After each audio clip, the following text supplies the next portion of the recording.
Hey, Coach. Good morning. Thanks a Morning. lot for joining us today. I know signing day is probably the big thing, but reports out there about Parker Fleming and that you're elevating him to a full-time position. Anything that you have to say, I guess, this morning about that and why he was the right guy at the right time, I guess. Yeah, we kind of went through that process over the last couple of weeks, and once Greg decided he was going to retire, kind of figure out what was right for our guys at the time, and figure out what was the right decision for our team and for the defense. And so after looking at it and considering a lot of different things, the thing that came to me first off was that Matt Barnes really has done an excellent job in special teams. He's got a great background on defense, and I think he's a great young coach. Speaking with the defensive staff, speaking with Kerry Combs, what we've decided to do is take him from special teams and make him the secondary coach. I think this is a great move. It's going to allow him an opportunity to have that room, and also allow Kerry, free him up a little bit more to move within the linebackers, the defensive line, and also have his hands in the secondary. Certainly, he's still going to be involved with the corners and the safeties as well. And so for a lot of reasons, excited about this. And then from there, now that Matt is going to be spending his time with the secondary, he'll still help with the special teams, but we wanted, again, some continuity with what we're doing on special teams. We've done a great job here with special teams. And Parker Fleming is somebody that knows what we do very, very well. He's got the respect of our team, and we think that's a really good move there. And promoting from within is something that I believe strongly in, and I believe that it's going to be an opportunity for these guys to really be part of our program for a long time and keep some continuity. Just looking back at the year, a lot of great things we did in a tough spot. And I think now that we have a whole year with an off season and a spring and a preseason, this is going to allow us the best chance to put our guys in the best position to be successful. Yep. And it looks like you're going to continue to run the race, it seems, with at least one high-profile prospect. Just how comfortable you are with the work that you're able to do remotely as it is with whatever prospects remain out there for 2021. It's a very strange year. Usually this is we're waiting in front of the fax machine. Instead of that, we just got done seeing those guys in the weight room working out, 15 of them. So almost your whole class is already here working, and they've got through the quarantine, and just amazing.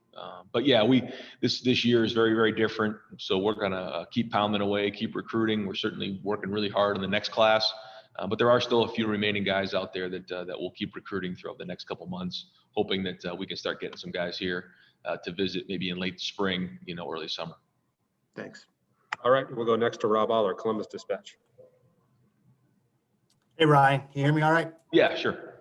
Yeah, well, you've had some time to decompress here, so I'm just curious, looking back, how would you rate how guys performed positively, negatively, impact of having no fans at games? I know you always talk about, you don't know what you have till 100,000 are in the shoe. Did you see anything one way or the other of individual performances? I mean, like in golf, some guys play better with no fans. Yeah. I think that it was very different. I think there was definitely a point in those first 6 games or so where not having fans in the shoe did have a little bit of effect on defense. Not having the crowd on third down, and then more importantly, even in the second half, as we start to go up a few scores, you really feel the crowd there and just get behind you a little bit with the momentum. But I also think that we did a good job of bringing our own juice. I think when you look at our sideline in some of those games, the way that we played, it was really fun to watch. And something I watch when I put the game film back on is I look at the sideline, and we had a really energetic group on the sideline. Guys played hard. They brought their own energy. And it was something that everyone throughout America's had to handle in all sports. But I think if you look back on it, we did a really good job in that area. So it's been a while since we played in front of fans. And I think that it did have an effect on our players. I think the fact that they haven't seen, the crowd, they haven't seen the faces, and they didn't get typically, they get a lot of feedback for doing well after the games and after they score a touchdown or after they get a sack, the feeling of that crowd roar. That's a big part of why they go play college football, is that adrenaline rush, and that wasn't there. It was different. And I thought our guys handled it well, but certainly we're looking forward to getting back to normal, hopefully in the near future. Thanks. All righty, we'll go next to Austin Ward. Austin. Ryan, aside from the continuity piece with Parker Fleming, what is it about him that impressed you that you wanted to keep him aboard? Because you could have filled that position pretty much anywhere you wanted to. What is it about him that stood out aside from just keeping him in the program? Yeah, first off, he's very bright. He's really sharp. He's done a really good job. I mean, just when he'll step into our offensive meetings, he can go over to defense, and I think the guys on the team feel like he's a wealth of knowledge and that they get him better. And one of the things that we talk about a lot here on special teams is that when you're in a special teams meeting, you're not just in there to get better at special teams. You're in there to get better at football, something that Matt Barnes really brought here, did a great job. And I think that Parker's, really embraced that. And his knowledge of what we're doing is excellent. So first off, his intelligence, I think he's done a good job of connecting with the players, not being able to be on the field, but just being in the building has been excellent. And again, I think it's really important that we have a lot of guys who have been, 2, 3, 4 years in this program and in this style of special teams. And Parker believes in what we do. He believes in our system. And so because of that, I think it's going to be great. Now, our other assistant coaches, Kerry Combs and Matt Barnes and, Al Washington, Tony Alford, Brian Hartline, they're still all involved in the special teams. I'll be involved in special teams. So it's a group effort. But I think that Parker's background here, he's been here several years. He's been in, several big games, understands game planning and those type of things. He's going to be really good for us. All righty, we'll go next to Dave Biddle, 247. Hi, Ryan. I'm just curious to get your philosophy on hiring consultants and analysts. It seems like every head coach has a different philosophy. Some guys have seems like they've got 12 guys on their assistants, their consultants and analyst staff. Some guys feel like it's too many cooks in the kitchen. What's your philosophy on that? And do you plan on hiring a consultant for the defensive side of the ball? Yeah, no, it's a great question, Dave. It's something that I've spent a lot of time thinking about. Like you said, every program is different. You have to do what's right for your program. And now that I'm going into year 3, taking a hard look at that and seeing, if there are some people around who would be the right fit. I think the big thing for us is it has to be the right fit culturally. It has to be the right personality and bring the right things to the table. And so certainly looking at all those things and, over the next couple of weeks, have an opportunity to bring some guys in and possibly talk about those type of things. But looking at all of those analysts, QCs, different types of backgrounds, and trying to figure out what that right, mix is going into the season. Real quick, I know we asked you about this last Friday when we talked to you, but do you know the logistics for spring ball yet? Like when spring ball is going to start and when the spring game is going to be yet? Yeah, we're kind of projecting out right now. It's kind of a soft schedule based on a lot of things, but we're hoping that we can play the spring game possibly that April 17th weekend, probably start middle of March and have probably 4 weeks of spring ball. That's not set in stone right now, but that's what we're targeting. Thanks, Ryan. Yep. All righty, we'll go next to Dan Hope, 11 Warriors. Hey, Ryan, just obviously when you brought Kerry Combs to Ohio State, I mean, obviously his wealth of secondary knowledge was a huge reason why you did that. So just curious, is there any concern at all of, him not having as much influence in the secondary if Matt Barnes is taking over that role? He's still going to have as much influence as he had last year. I think with this, it's just a different position. It's like, I'm the head coach and obviously help with the offense, but I still certainly have a lot to do with the quarterback play. It's the same idea. It's just a different role. And I think for Kerry, he understands that he's not the secondary coach. He's the defensive coordinator. Now his background and how they do things is critically important to make sure that he and Matt are on the same page and that it's being done the way that Kerry wants it done. And there's going to be a lot of back and forth there. But I think this is going to allow him to, like I said, take a little bit of a step back, take a little bit of a wider approach on this thing, get with the linebackers, get with the guys up front. And, as a coordinator, and Matt's such a great teacher, and he's really good at what he does. And now he's got Al and he's got Larry, and he's got a really good staff there.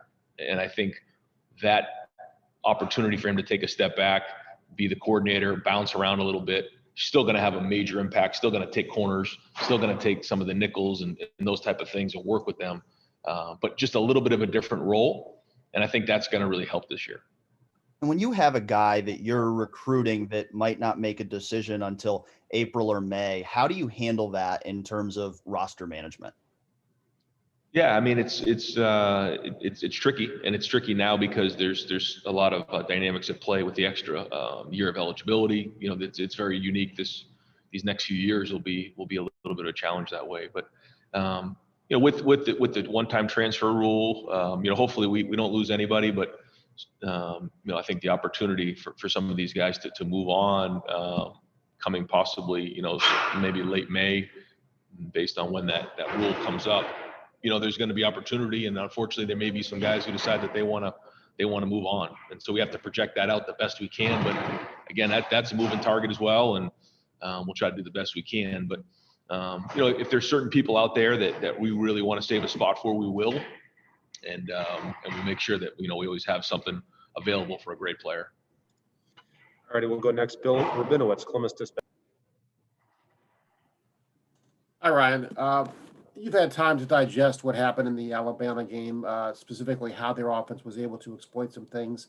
You were asked this, I think, in the last Zoom, whether that would prompt you to reconsider certain elements of your scheme in light of that. Where do you kind of stand with that right now? How comfortable are you with the scheme that was played in that game, and that what you do is good enough to take that last big step? Yeah, no, it's a great question. It's something I've been spending the last 3 weeks thinking about. You know, when you think about the Clemson game and then you come back with that Alabama game, it's like, you know, two ranges of emotions. You know, what a great win we had, just really played well in that game. And then certainly the Alabama game didn't go the way we wanted to. So how do you evaluate that? And that's kind of the hard thing for me. What I think I've come to grips with after stepping away is that final game was hard to evaluate with all the different dynamics at play. And so, again, we talked about this before. When something like this comes up, you try to figure out, is it personnel, is it coaching, or is it scheme? You know, I would say if you're looking at it, I think we have good enough personnel. I think we got to continue to take a look at how we put our guys in certain situations. But I think we have good enough personnel. We were down some guys in that game, but you know, scheme, I like our scheme. But I also think there were times where we could have done a better job schematically in that game. And then coaching, I think that's also, you know, a chunk of it. And we could have done a better job coaching there. So when you evaluate it, again, going back to the Clemson game, going back to the Northwestern game, I thought there was really good things there. In that last game, it wasn't. So do we overreact? No, I'm not going to do that. Not right now. I think that with a whole off season, a spring ball, a preseason, we're going to get the right personnel in place. We're going to make some adjustments schematically, and then we're going to do an unbelievable job coaching it. And so that's going to be the focus as we head into the spring, these next 6.5 weeks, and then obviously as we head into the fall. Thank you. Yep. All righty, we'll go next to Doug Lesmerises, Cleveland.com. Hey, Ryan. I know Greg was making, I think, 1.1 million or so last year, and we all know how crazy everything was this past year for the entire athletic department from a budget standpoint. Is there anything specifically that the football program has had to adjust, that you have had to make decisions about from a financial standpoint in discussions with Gene? And how did any of that factor into making a hire here? If you would have wanted to hire somebody at over $1 million to replace Greg Mattison, could you have done that, or were there some financial parameters here? Well, I think first off, in this year, there's been every decision we make financially has to take the budget and COVID and the athletics department into account. So that's every decision that we make. And yeah, I mean, it's been a strain on everybody. I don't think that this decision was made with any of those constraints in mind. However, I think that it was more about how do we keep continuity on that side of the ball, and how do we continue to just build what we've been working on here for a couple of years and put the right people into place. I think when you bring in somebody new, that brings in a different dynamic, and certainly looked at some of those things. But first off, I thought this did two things though. One, it kept continuity, but two, it put a little bit more attention on the back end. And coming off of that last game, coming off of this season, I think that's something we had to do. So, you could bring in somebody to replace Greg. Greg was more in the run game. He spent time with the linebackers. I think Al Washington did an excellent job with the linebackers. So his role is going to increase this season. And with he and Larry, I mean, I thought they did an excellent job last year of really with the front and the backers. So now they're going to lose that presence with Greg in there. But now Matt comes in full time and spends more time on the back end. So it does two things there: continuity, but then more of a focus on the back end. All righty, we'll go next to Bill Landis, The Athletic. Hey, Ryan, how did you weigh, I guess, that continuity or the desire for continuity with wanting to bring in some different ideas? You talked about maybe wanting to tweak some things with the scheme. And I know guys on your staff have diverse backgrounds and different schemes, but it seems like maybe to do that, you could have brought in somebody with knowledge and a different kind of defense, and you didn't elect to do that. So how did you weigh those two things? And secondly, is anyone on your staff taking on Greg's co-coordinator role? No one's going to take over that title.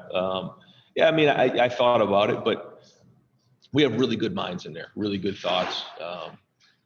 Kerry came from the NFL. He was there for a couple of years. And, I mean, there's plenty of ideas there. It's just a matter of now, how do we implement it and how do we do a better job of coaching it? That's really what it comes down to. I mean, if there's some scheme out there that someone could bring in that would, that we haven't seen before, don't know, then yeah, I would do that. But there isn't. We know the different schemes. We know the different coverages. These guys are really sharp. But now, how do you implement those the right way? And how do you pick the right ones? And I think that's the key. And I think I mention that all the time. It's the same thing on offense. Like the way that we looked a couple of years ago with JT, and then with Dwayne, and then with Justin, and now how we're going to move forward here in the spring, it's going to look different. It has to, because there's different people. It's a different quarterback, different set, of personnel. And I think that's the same on defense. Just because we were a 4-down cover 3 2 years ago, that doesn't necessarily mean we have to be that the majority of the time. But in terms of the backgrounds and different, what we ran, and Kerry and Larry were involved with even before I got here, that was more of a quarters-based team, or a quarters-based scheme. Al has a great background coming from up north. Matt Barnes did some really interesting things when he was at Maryland with a different set of personnel there. So I think there's really good background there. There's really good scheme. But now, how do we implement and find the right things? And certainly the last thing we're doing is making excuses or built-in excuses. But I think that the way that the season played out with less games, I think that the way that the no spring and the preseason being chopped up just didn't help. So now we have a whole year, and I think once we have a whole season and a whole year to evaluate that, I think as we sit here next year, we'll have a much better feel for where we're at. All right, folks, we've got about 10 minutes left, so we'll get through as many as we can. We'll go to Nathan Baird, Cleveland.com. Ryan, what is it about promoting from within that you say you believe so strongly in? Maybe especially contrasted against just, you would think, the amount of talent and the interest that you could get from just throughout college football for a position like this. Well, again, I think when you look at what do we need, I thought we needed more attention in the back end. So then you say to yourself, well, do you go get a secondary coach somewhere throughout the country that knows our scheme, that understands what we want to get done and fits, and then all of a sudden the list gets smaller and smaller and smaller. And then I watch the way that Matt Barnes works. I think he's really good. I think he's really, really good. And if I didn't believe that, I wouldn't just do it. But I think that, to bring in somebody that, has a different set of, thoughts on coverages and beliefs and all those things, that's a different dynamic. And I think Matt Barnes will do this job better than anybody else in the country for what we need. And if I didn't think that, we wouldn't do it, but after a lot of talk and a lot of conversation and watching a guy work for the last couple of years, I believe in Matt. I think he's going to do wonderful. All righty, next up, Joey Kaufman, Columbus Dispatch. Ryan, there have been a handful of guys, I think so far, Haskell, Thayer Munford, Antoine Jackson, who have all announced that they're taking advantage of the rule to come back for an extra year as a senior. I think the count is 4 or so right now. Have there been any other guys have told you they're coming back? How many do you expect to take advantage of that rule in total yet, or do you not know? Of the guys currently on the team? Of the seniors from last year, like how many in total do you know will take advantage of the rule? Yeah, I don't know the exact number, but all the guys that have not declared are planning on coming back to play. All righty, next up, we'll go to Jeremy Birmingham, Leonard Monroe. Hey, Ryan, can you talk a little bit about the reaction to seeing your 15 early enrollees, guys that you recruited for 2 years and hadn't had a chance to see? Once you got back from vacation, how it was to actually get some FaceTime with these kids again. But then also seeing them in their first workouts. What were your impressions? Who impressed you? What did you see out of these kids and that they were forced to handle this last year in a way no other recruits have ever had to?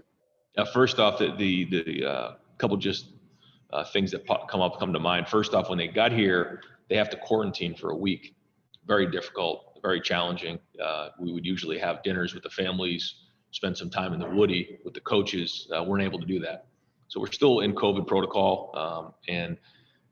So these guys, had that different experience coming on campus.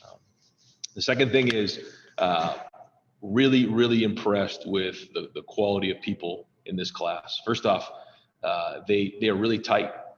And I saw a couple guys having lunch together, and I sat down and they didn't know each other until they got here, other than Zoom. And they hadn't really seen each other and met each other ever in person, but they're laughing with each other, making fun of each other, joking like they've been around for known each other for years. And I couldn't help but think it's because of this right here, the Zoom. They did an unbelievable job of getting to know each other over the past year. And because of that, it's already a really tight group. The maturity of these guys is off the chart. The leadership already with these guys is excellent. All the feedback we're getting from our people, these 15 guys got a chance to be special. And, while they haven't done a ton working out yet, because some of them are still working through the quarantine phase and different things, I can tell you that they're very, very talented as well. Really got a chance to come in here over the next 6.5 weeks and get after it, get stronger, understand our culture, and then compete in the spring to play. So really, really excited about this group. You're on signing day, usually talking about how you can't wait to get going. And we already have them in the building and they're working out right now. So really cool and really, really good group. Was there anyone that surprised you just with the way they came in physically or the changes that you'd seen in them from the last time they were there? It's hard to say because once you say something about one, everyone else feels slighted. So it's hard. But I will say I was very impressed with Marvin Harrison. He looked like a different person when he walked in the building. Like he was, 6'3" and north of 200 pounds and looks great. But there's a bunch of them. First time I got a chance to see Tyleik Williams in person, and I really moves well for a big size. That's a big inside guy that we're excited to have. But there's, they're all great. They all look good. And it's going to be great to see them start competing. Thanks. All righty, we'll go next to Patrick Murphy, 247. Ryan, I know it's early to talk 2021, but I'm curious about the running back situation. Obviously, with the way Trey ended the season, he was on a roll, but Master had a good year. You saw some things from some of the younger guys, and then you obviously bring in 2 talented running backs. So how do you look at that position as you head into the offseason? A lot of depth, a lot of guys, but certainly a lot of talent. And we're gonna what a great opportunity this spring to have these guys go compete. And we're gonna try to do the best we can to simulate games as much as possible in the spring to get a feel for where these guys are at. But like you said, Master comes back, which is great. He brings some experience to the table. Marcus Crowley now is coming off of that ACL, so now we get to see the best version of him. Mayan really popped this year, showed some great things. And then now Steele is going to get an opportunity to compete. And then you have the 2 young guys. And I know that they're coming in here to play as well. So like you said, a lot of depth there, but an opportunity for these guys to compete. And it's going to be exciting to watch. All righty, we'll go next to Tony Gerdeman, Buckeye Scoop. Ryan, from the outside down the stretch, maybe against Alabama, it looked like just the secondary numbers weren't there in terms of the guys that you could throw out there. How do you feel at first? Was that an accurate assessment? And then how do you feel about the numbers Obviously, you're adding a bunch more guys, but how do you feel about the numbers in the secondary moving forward next year? Yeah, I feel better going into this season than I did last season. I think that, we want to have 22 on the team, and I believe it's 19 on scholarship. And we've done a really good job of getting some really good players in here. Now they're going to be young, and they're not all in here now. There's several of those guys who signed who aren't going to be here until the summer. But we're going to try to do everything we can to get them rolling on Zoom and just make sure we monitor their physical workouts to make sure that when they get in here, they're ready to roll. But I think you're right. Part of that season was, if you have a 12-game regular season, you're probably playing more guys and you feel more confident playing more guys. And I don't think we felt that way going into the home stretch. And so you're right. We didn't have as much depth out there. The one guy I thought that did step up was Lathan Ransom. I'm really excited about him. I thought he played really well in that Clemson game. And he's got a lot of great football ahead of him. He's a young guy. He came in, I think he was 17 years old, and he's got a chance to be a really good player. But those younger guys did get better as the season went on. They just didn't get an opportunity to get on the field. Well, now that's all going to change. And now it's a whole new set of guys. And we have a team meeting this morning, and we're just going to talk to those guys that the freshmen are no longer freshmen, and now they're sophomores. And sophomores are now upperclassmen, and the juniors and seniors, this is it for them. This is their last run. So everyone's, kind of spot on the team and pecking order changes. And so now these young guys are going to have to step up and play. And this is important because we missed out on a lot of snaps this year. And we've talked about this for a while. And so a lot of these guys are still kind of figuring out where they're at in all this. And so this is a big, big spring and a big off season, probably one of the biggest off seasons we've had in a while here for those younger guys. All righty, we got time for 3 more, so we'll get through those. We'll start with Brendan Gulick. Brendan. Hi, Coach. I'm curious. Realize Kyle McCord has only been on campus here for a short while, but what's the quarterback room been like so far in terms of just chemistry and the way that CJ and Jack and Kyle in particular kind of get to know each other? Yeah, really, they're all getting here this week. Getting back from being home, so they're having spent a lot of time together. But it's going to be a good competition. I know that Jack and CJ, their relationship grew as the season went on, but they're going to do a great job bringing Kyle in, and they'll spend a lot of time together. And what ends up happening is when you come together in quarterback, I know what this is about. I've spent a lot of time with these guys. At first, you're kind of adversaries, and then before you know it, you're best friends and you're the best man in their wedding. That's just kind of how it goes in that room. So the more time they spend together, the closer they'll get. We'll go next to Tim May. Tim. Yeah, thank you very much. Hey, Ryan, 2 quickies. Number one, what is the max number of scholarships you're being allowed with this, with the COVID, what do you call it, ability to bring guys back, et cetera? Is it a sliding number? And number 2, when you're looking at these running backs, what is it that you want to see flash from them in the spring that could really, like a young guy like TreVeyon Henderson, could get him into your picture? Yep. For the running back question, you're looking for versatility, but you're looking for accountability. And a big part of that is holding on to the football. If you cannot hold on to the football, you can't play running back here at Ohio State. And that's the number one thing. And so that's the first thing. But then after that, it's versatility, being able to protect, being able to run routes, but then also having versatility in the run game. Are you just a gap scheme guy, or can you run zone? Can you run the stretch? Can you run the inside zone? And then how do you finish runs? At first contact, are you finishing those runs and turning them 2 and 3 into 4? That's really important. And then the last part is, can you hit the home run? Can you get to the second level, make a safety miss, and turn a gain of 15 into a home run? So I think all of those things are into consideration when you're looking for great backs. Obviously, vision is something that we all look for when we're looking for back vision and feet. And then the last question about the scholarship count, it's very unique. There's no cap on it. It really has to do with, you're still under the 85 when it comes to your scholarship count, but then there's for the guys who have graduated or have that 5th year, they're not considered into the count. So it's a strange thing that for the next really 3 to 4 years is going to be, like you said, kind of a sliding number, but there's no cap on it. Gotcha. Thanks, man. All righty, we'll wrap it up today with Clay Hall. Clay. Hey, Ryan, it seems like the last 15, 20 minutes, we've been talking about sort of reassessing and tinkering. How much do you enjoy this time of year, at least when you get past signing day, that you can get on the dry erase board or a legal pad and get in the lab, as the kids say, and start to maybe formulate some new ideas, scheming, et cetera? Yeah, I mean, that's what this time of year is for. What we're doing is really good. So you can't all of a sudden start to change crazy. You have to, like you said, just kind of tweak some things here and there, and then figure out. It really starts with who you have in your personnel.